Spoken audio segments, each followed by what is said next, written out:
दोस्तों नमस्कार प्रणाम। आप सभी का हमारे यूट्यूब चैनल में स्वागत है और आप सभी देख रहे हैं स्टोरी वॉइस और मैं हूं चंदन। दोस्तों आज बात करेंगे कि आखिर हमारे भारत देश में अचानक से चीनी का दाम इतनी तेज़ी से क्यों बढ़ने लगा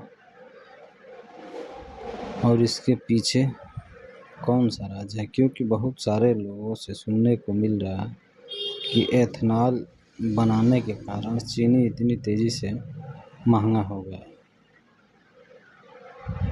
बहुत सारे दोस्तों तो सोशल मीडिया पर चीनी को लेकर के वीडियो बनाने लगे हैं। जैसे मालूम पड़ रहा है कि चीनी की कीमत सोना की कीमत से ज़्यादा बढ़ चुका है। दोस्तों हम किसी भी चीज़ का समर्थन नहीं कर रहे हैं कि चीनी बढ़ रहा है तो अच्छी बात है, लेकिन क्या दोस्तों इससे पहले एथेनॉल नहीं बनता था। दोस्तों इन सभी सवालों का जवाब आज आप सभी के सामने लेकर के इसका उत्तर आए हैं और प्लीज़ आप लोग हमारे वीडियो के अंत तक ज़रूर बने रहिएगा, तभी आप सभी को हमारी वीडियो में ही समझ में आएगा और इस सवाल का जवाब आप सभी को आसानी से मिल जाएगा कि हमारे भारत में इतना तेज़ी से चीनी का दाम क्यों बढ़ रहा है।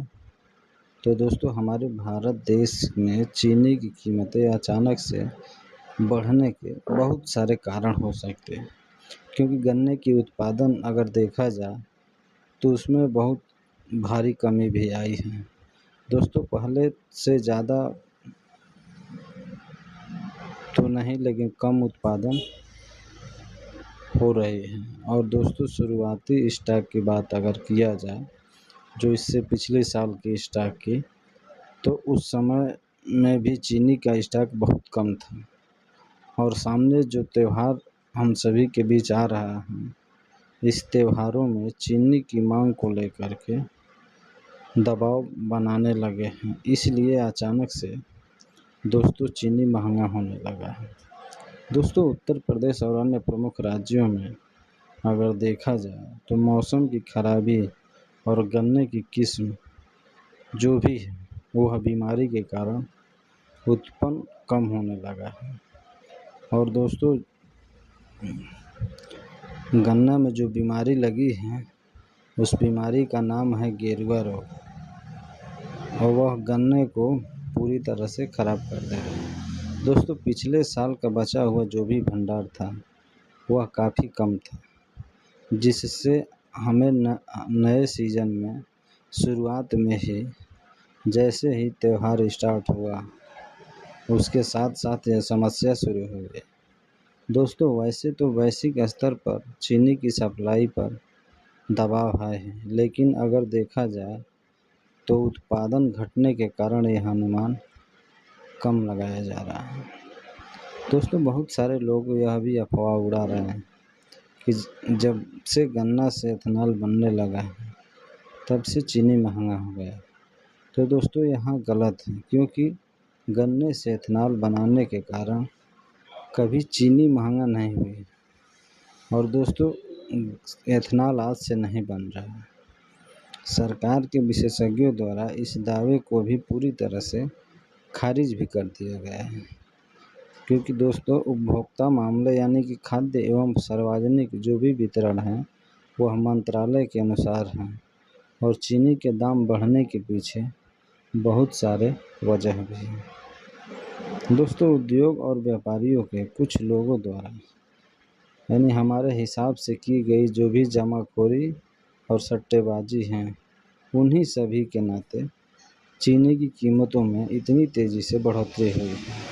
और रही सवाल दोस्तों एथेनॉल की, तो एथेनॉल उत्पादन के लिए सरकार डाइवर्ट की जाने वाली चीनी का हिस्सा वर्ष 2022-23 के हिसाब से अगर देखा जाए तो लगभग 12% से घट करके 25-26 में करीब 9% रह गया।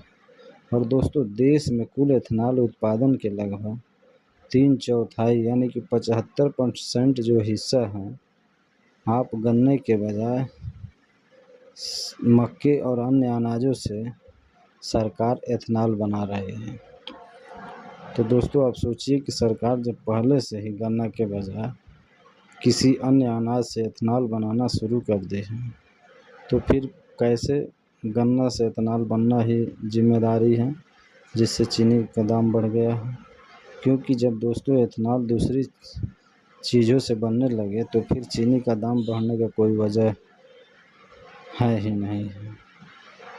दोस्तों भारत सरकार ने स्पष्ट भी कर दिया है कि चीनी की कीमतों में जो भी बढ़ोतरी हुई है, इसका दूर दूर तक गन्ने से कोई लेना देना नहीं है। क्योंकि चीनी की कीमत एक काम घरेलू उत्पादन, आगामी त्यौहार सीजन की मांग में जमाखोरी के कारण बढ़ी है और त्योहारों में कीमतों पर काबू में रखने के लिए सरकार ने शुल्क मुक्त आयात और स्टॉक सीमा जैसे कड़े नैतिक कदम भी उठाया है। दोस्तों 20 जुलाई को खुदरा चीनी की कीमत अगर देखा जाए तो लगभग 48 रुपया 18 पैसा था प्रति किलोग्राम, जबकि वहीं अगर देखा जाए 20 अगस्त को तो वहीं चीनी का दाम बढ़ करके 55 रुपया 70 पैसा प्रति किलोग्राम पर पहुंच गया था। दोस्तों इससे साफ साफ जाहिर हो रहा है कि चीनी का दाम जो भी बढ़ा है, या तो पैदावार कम होने के कारण दाम बढ़ा हुआ है, या तो जितने भी बिचौलिए होते हैं वो जमाखोरी किए हैं, इसलिए अचानक चीनी की कबाड़ होने से दाम बढ़ चुका है। क्योंकि अगर दोस्तों दोनों संतुलन में रहें तो चीनी का किसी भी चीज़ का दाम बहुत कम बढ़ता घटता है, लेकिन यही दोनों की संतुलन जब बन नहीं पाती है तो इसीलिए किसी न किसी चीज़ का दाम घटता बढ़ता रहता है। दोस्तों अगर आप सभी को हमारी वीडियो अच्छी लगी है तो प्लीज़ हमारे चैनल को ज़रूर सब्सक्राइब कीजिए, सपोर्ट कीजिए। मिलते हैं अगले वीडियो में, तब तक के लिए नमस्कार, प्रणाम, जय हिंद, जय भारत।